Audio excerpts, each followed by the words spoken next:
السلام علیکم۔ شروع کرتے ہیں اللہ تعالیٰ کے بابرکت نام سے جو بڑا مہربان نہایت رحم کرنے والا ہے۔ لاکھوں کروڑوں درود السلام نبی اقدس حضرت محمد صلی اللہ علیہ وسلم کی ذات اور ان کی آل پر۔ کافی دن کی چھٹیوں کے بعد پیش خدمت ہے سورۃ طٰہٰ ترجمہ کے ساتھ۔ آج ہم سورۃ طٰہٰ میں دیکھیں گے کیا کیا مضامین ہیں اور اس کا شان نزول کیا ہے اور اس کا تعارف دیکھیں گے۔ پھر انشاءاللہ کل سے سورۃ طٰہٰ باقاعدہ ترجمے کے ساتھ شروع کریں گے۔ سورۃ طٰہٰ قرآن مجید کی 20ویں سورت ہے اور یہ 16ویں پارے میں موجود ہے۔ ہجرت حبشہ کے زمانے میں نازل ہوئی ہے۔ 135 آیات ہیں اور 8 رکوعوں پر یہ سورت مشتمل ہے۔ اس سورت کا زمانہ نزول قریب سورت مریم کے بعد کا ہی زمانہ ہے، یہ اس کے ساتھ ہی ہے۔ ہجرت حبشہ کے زمانہ میں یا اس کے بعد یہ سورت نازل ہوئی ہے۔ بہرحال یہ امر یقینی ہے کہ حضرت عمر فاروق رضی اللہ تعالیٰ عنہ کے قبول اسلام سے پہلے یہ نازل ہو چکی تھی۔ حضرت عمر فاروق رضی اللہ تعالیٰ عنہ کا جو قبول اسلام کا مشہور اور معتبر روایت یہ ہے کہ وہ نبی پاک صلی اللہ علیہ وسلم کو قتل کرنے کی نیت سے نکلے تو رستے میں ایک شخص نے ان سے کہا کہ پہلے اپنے گھر کی خبر لو، تمہاری اپنی بہن اور بنوائی اس نئے دین میں داخل ہو چکے ہیں۔ یہ سن کر حضرت عمر سیدھے بہن کے گھر پہنچے۔ وہاں ان کی بہن فاطمہ بنت خطاب اور ان کے بنوائی سعید بن زید بیٹھے تھے۔ حضرت خباب بن ارت نے ایک صفحے کی تعلیم حاصل کر رہے تھے۔ ایک جو نئی آیات اس وقت اترتی تھیں وہ اس وقت اس طرح قرآن کے شکل میں نہیں تھیں، وہ اس طرح صحیفے لکھے جاتے تھے، تو اس کی تعلیم حاصل کر رہے تھے۔ حضرت عمر نے آتے ہی ان کی بہن سے وہ صحیفہ فوراً چھین لیا۔ حضرت عمر کے آتے ہی ان کی بہن نے یہ صحیفہ فوراً چھپا لیا، مگر حضرت عمر اس کے پڑھنے کی آواز سن چکے تھے۔ انہوں نے پہلے پوچھ گچھ کی، اس کے بعد بنوائی پر انہوں نے بہت غصہ کیا اور اس کو مارنا شروع کر دیا۔ بہن نے بچانا چاہا تو انہیں بھی مارا، یہاں تک ان کا سر پھٹ گیا۔ آخرکار بہن اور بنوائی دونوں نے کہا کہ ہاں ہم مسلمان ہو چکے ہیں، آپ نے جو کرنا ہے کر لیں، ہم اب اس دین کو نہیں چھوڑیں گے۔ حضرت عمر اپنی بہن کا خون بہتے دیکھ کر کچھ پریشان ہوئے اور کہنے لگے کہ اچھا مجھے وہ چیز دکھاؤ جو تم لوگ پڑھ رہے تھے۔ بہن نے ان سے پہلے قسم لی کہ آپ ان کو پھاڑیں گے نہیں، اور پھر انہیں کہا کہ آپ پہلے غسل کر لو، پھر اس پاک صحیفے کو ہاتھ لگائیں گے۔ حضرت عمر نے غسل کیا، پھر وہ صحیفہ لے کر پڑھنا شروع کیا۔ اس میں یہی سورۃ طٰہٰ لکھی ہوئی تھی۔ پڑھتے پڑھتے یک لخت ان کی زبان سے نکلا، کیا خوب کلام ہے۔ یہ سنتے ہی حضرت خباب بن ارت جو ان کی آہٹ پاتے ہی چھپ گئے تھے، باہر آ گئے اور کہا باخدا مجھے یہ توقع ہے کہ اللہ تعالیٰ نے تم سے اپنے نبی کی دعوت پھیلانے میں بڑی خدمت لینی ہے۔ کل ہی میں نے نبی پاک صلی اللہ علیہ وسلم کو یہ فرماتے ہوئے سنا تھا، یا اللہ ابو الحکم بن ہشام ابو جہل یا عمر بن خطاب دونوں میں سے کسی ایک کو اسلام کا حامی بنا دے۔ پس اے عمر اللہ کی طرف چلو۔ اس فکرے نے ہی رہی صحیح کسر پوری کر دی، اور اسی وقت حضرت خباب کے ساتھ جا کر حضرت عمر نبی پاک صلی اللہ علیہ وسلم کی خدمت میں پیش ہوئے اور اسلام قبول کر لیا۔ یہ ہجرت حبشہ سے تھوڑی مدت کے بعد کا ہی واقعہ ہے۔ اس کے بعد سورت کے جو موضوعات ہیں، سورت کا آغاز کچھ اس طرح سے کیا اللہ تعالیٰ نے کہ اے محمد صلی اللہ علیہ وسلم یہ قرآن تم پر کچھ اس لیے نازل نہیں کیا گیا ہے کہ تم خواہ بیٹھنے بٹھانے کو یا اپنے آپ کو مصیبت میں ڈال دو۔ تم سے یہ مطالبہ بھی نہیں کیا جا رہا کہ پتھر کی چٹانوں سے دودھ کی نہریں نکالو، نہ ہی ماننے والوں کو منوا کر چھوڑو۔ اور یہ ہٹ درم لوگ ہیں، ان کے دلوں میں ایمان پیدا کرنا آپ کا کام نہیں ہے۔ یہ تو بس ایک نصیحت اور یاد دہانی ہے تاکہ جس کے دل میں خدا کا خوف ہو، جو اس کی پکڑ سے بچنا چاہے، وہ سن کر سیدھا ہو جائے۔ یہ مالک زمین و آسمان کا کلام ہے اور خدائی اس کے سوا کسی کی نہیں ہے۔ یہ دونوں حقیقتیں اپنی جگہ ٹل ہیں، خواہ کوئی مانے یا نہ مانے۔ اس تمہید کے بعد فوراً ہی حضرت موسیٰ علیہ السلام کا قصہ چھیڑ دیا گیا، تاکہ یہ قصہ صرف اس لیے فوراً شروع کیا گیا تاکہ مشرکین کو اس چیز کا اندازہ ہو سکے کہ یہ پہلے پیغمبر یا نبی نہیں تھے جنہوں نے اچانک نبوت کا اعلان کر دیا تھا۔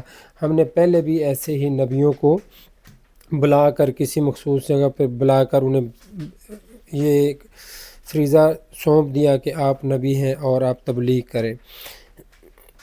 بظاہر یہ محض ایک قصے کی شکل میں بیان ہوا ہے، وقت کے حالات کی طرف اس میں کوئی اشارہ نہیں تھا، مگر جس ماحول میں یہ قصہ سنایا گیا اس کے حالات سے مل جل کر یہ اہل مکہ کی کچھ باتیں کرتا نظر آتا ہے جو اس کے الفاظ نہیں بلکہ اس کے بین السطور سے ادا ہو رہی ہیں۔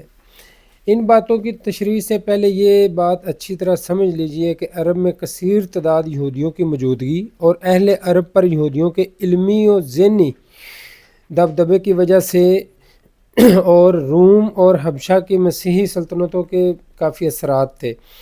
عربوں میں بالعموم حضرت موسیٰ علیہ السلام کو خدا کا نبی تسلیم کیا جاتا تھا۔ اس حقیقت کو نظر میں رکھنے کے بعد آپ دیکھیے کہ وہ باتیں کیا ہیں جو اس بین السطور میں اہل مکہ کو جتائی گئی ہے۔ اللہ تعالیٰ کسی کو نبوت اس طرح عطا نہیں کرتا کہ لوگوں کو جمع کرے اور وہاں پہ ڈول باجے بجا کے اعلان کیا جائے کہ یہ میرے پیغمبر ہیں، بلکہ نبوت تو جس کو دی گئی کچھ اس طرح دی گئی صیغہ راز میں رکھ کر کے جیسے حضرت موسیٰ علیہ السلام کو اللہ تعالیٰ نے پہاڑ پر بلایا اور کہا کہ اب میں نے تمہارے ذمے یہ کام لگا دیا ہے اور جاؤ جو وقت کا سب سے بڑا فرعون ہے اس کے سامنے جا کے توحید بیان کرو۔ جو بات آج حضرت محمد صلی اللہ علیہ وسلم پیش کر رہے ہیں یعنی توحید اور آخرت، ٹھیک وہی بات منصب نبوت پر مقرر کرتے وقت اللہ تعالیٰ نے موسیٰ علیہ السلام کو سکھائی تھی۔ جس طرح تم آج محمد صلی اللہ علیہ وسلم کو بغیر کسی سر و سامان اور لو لشکر کے تن تنہا قریش کے مقابلے میں دعوت حق کا لمبردار بنا کر کھڑا کر دیا گیا ہے، ٹھیک اسی طرح موسیٰ علیہ السلام بھی یک اتنے بڑے کام پر معمور کر دیے گئے تھے کہ جا کر فرعون جیسے جبار بادشاہ کو سرکشی سے باز آنے کی تلقین کریں۔ کوئی لشکر ان کے ساتھ بھی نہیں بھیجا گیا تھا۔ اللہ کے معاملے ایسے ہی ہوتے ہیں۔ وہ مدین سے مصر جا رہے تھے، ایک مسافر کو راہ چلتے پکڑ کر بلا لیا اور کہا جا اور وقت کے سب سے بڑے فرعون سے ٹکرا جا۔ تو اس کے بھائی کو اللہ تعالیٰ نے حضرت موسیٰ علیہ السلام کی درخواست پر اللہ تعالیٰ نے اس کے بھائی کو اس کے مددگار کے طور پر ان کے ساتھ بھیج دیا۔ کوئی فوج اور کوئی ہاتھی گھوڑے اور کوئی عظیم لشکر ان کے ساتھ نہیں گیا تھا۔ جو اعتراضات اور الزامات اور مکر و ظلم کے ہتھ کنڈے اہل مکہ آپ صلی اللہ علیہ وسلم کے مقابلے میں استعمال کر رہے تھے، ان سے بڑھ چڑھ کر وہی سب ہتھیار فرعون نے موسیٰ علیہ السلام کے مقابلے میں استعمال کیے تھے۔ پھر دیکھ لیں کس طرح وہ اپنی ساری تدبیروں میں ناکام ہوا اور آخرکار غالب کون ہوا؟ حضرت موسیٰ علیہ السلام، اور اللہ کا حکم ہی غالب ہوا۔ نہ تو ان کے پاس کوئی لاؤ لشکر تھے، نہ ہی ان کے پاس کوئی طاقت تھی، پھر بھی فرعون کو اللہ تعالیٰ نے زیر کر دیا۔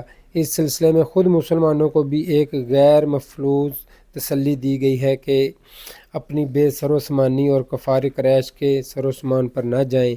جس کام کے پیچھے اللہ تعالیٰ کا ہاتھ ہوتا ہے آخرکار وہی غالب ہو کر رہتا ہے۔ اس کے ساتھ ساتھ مسلمانوں کے سامنے مصر کا نمونہ بھی پیش کیا گیا کہ جب حق کا انکشاف ہوا تو وہ بے دھڑک ان پر ایمان لے آئے اور پھر فرعون کے انتقام کا خوف انہیں بال برابر بھی نہ رہا۔ آخر میں بنی اسرائیل کی طریق سے ایک شہادت پیش کرتے ہوئے یہ بھی بتایا گیا ہے کہ دیوتاؤں اور معبودوں کے گھڑے جانے کے ابتدا کسی مضحکہ خیز طریقے سے ہوا کرتی تھی، اور یہ کہ خدا کے نبی ان گناہنی چیز کا نام و نشان تک باقی رہنے کے بھی رواداد نہیں ہوتے تھے۔ بس آج جس شرک اور بت پرستی کی جو مخالفت حضرت محمد صلی اللہ علیہ وسلم کر رہے ہیں وہ نبوت کی تاریخ میں کوئی پہلا واقعہ نہیں ہے۔ اس طرح قصد موسیٰ کے پیرائے میں تمام معاملات پر روشنی ڈالی گئی ہے جو اس وقت کے نبی حضرت محمد صلی اللہ علیہ وسلم کی باہمی کشمکش سے تعلق رکھتے تھے۔ اس کے بعد ایک مختصر واعظ کیا گیا ہے۔ بہرحال یہ قرآن ایک نصیحت اور یاد دہانی ہے جو تمہاری اپنی زبان میں تم کو سمجھانے کے لیے بھیجی گئی ہے۔ اس پر کان دھرو، اس پر توجہ دو، اس سے سبق حاصل کرو، اس میں تمہاری ہی بھلائی ہے۔ نہ مانو گے تو خود کا برا انجام آپ دیکھ لو گے۔ پھر حضرت آدم علیہ السلام کا قصہ بیان کیا گیا ہے اور یہ بات سمجھائی گئی ہے جس روش پر تم جا رہے ہو یہ دراصل شیطان کی پیروی ہے۔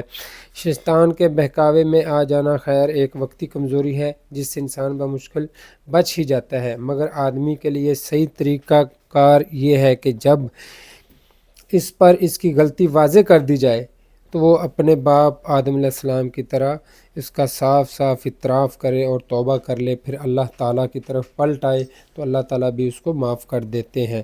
اگر وہ اپنی غلطی اور ہٹ درمی پر ڈٹا رہے گا، باز نہ آئے گا، تو پھر کچھ ایسی ہی مثال اس کے لیے بنتی ہے کہ وہ اپنے پاؤں پر کلہاڑی مار رہا ہے، اور آنے والے وقت میں جب حساب کا دن ہوگا تو پھر وہ بڑا پشیمان ہوگا۔ اس میں رسول اللہ صلی اللہ علیہ وسلم کا کوئی نقصان نہیں تھا، ان کا اپنا ہی نقصان تھا۔ اس کے بعد ان منکرین حق کے معاملے میں جلدی اور بے صبری نہ کرو۔ اللہ تعالیٰ نے اپنے نبی کو یہ بات بھی سمجھا دی، اور اللہ تعالیٰ کا قاعدہ یہ ہے وہ کسی قوم کو کفر کے انکار پر فوراً نہیں پکڑ لیتا، یہ بھی اللہ تعالیٰ کا ایک قانون ہے۔ صبر کے ساتھ ان لوگوں کی زیادتیاں برداشت کرتے جاؤ اور نصیحت کا حق ادا کرتے رہو۔ اسی سلسلے میں نماز کی تاکید کی گئی ہے تاکہ اہل ایمان میں صبر، تحمل، قناعت، رضا بالقضاء اور احتساب کی وہ صفات پیدا ہو جو دعوت حق کی خدمت کے لیے مطلوب ہے۔ تو اللہ تعالیٰ نے قرآن مجید میں اور رسول اللہ صلی اللہ علیہ وسلم نے اپنے عمل سے ہمیں جا بجا یہ چیز باور کرائی کہ صبر اور استقامت کا دامن نہیں چھوڑنا، بہرحال فتح ہمیشہ حق کی ہوتی ہے چاہے وہ دیر سے آئے۔ تو اللہ تعالیٰ سے دعا کرتے ہیں کہ اللہ تعالیٰ ہمیں صحیح معنوں میں قرآن کو پڑھنے، اس پر عمل کرنے اور بعد ترجمہ پڑھنے کی توفیق عطا فرمائے۔ ہمارے ہاں برِ صغیر میں ایک بہت بڑا فتنہ یہ بھی ہے کہ علماء سو لوگوں کو اس چیز سے منع کرتے ہیں کہ وہ خود سے ترجمہ نہ پڑھے، یہ سمجھیں کہ بہت بڑا ظلم ہے عوام الناس پر۔ ہمیں چاہیے کہ ہم خود سے قرآن مجید پڑھیں، بے شک ہم ایک رکوع پڑھیں لیکن ترجمہ کے ساتھ پڑھیں، تاکہ ہمیں اس چیز کا علم ہو کہ ہمارا پروردگار ہم سے کہنا کیا چاہتا ہے، وہ ہم سے کیا مطالبہ کر رہا ہے۔ تو دعا کرتے ہیں اللہ تعالیٰ ہمیں دین و اسلام پر مکمل کاربند ہونے کی توفیق عطا فرمائے۔ تو کل سے انشاءاللہ ہم سورۃ طٰہٰ کا پہلا رکوع پڑھیں گے ترجمہ کے ساتھ۔ دعا میں یاد رکھیں، اجازت دیں، انشاءاللہ نیکسٹ ویڈیو میں ملاقات ہوگی۔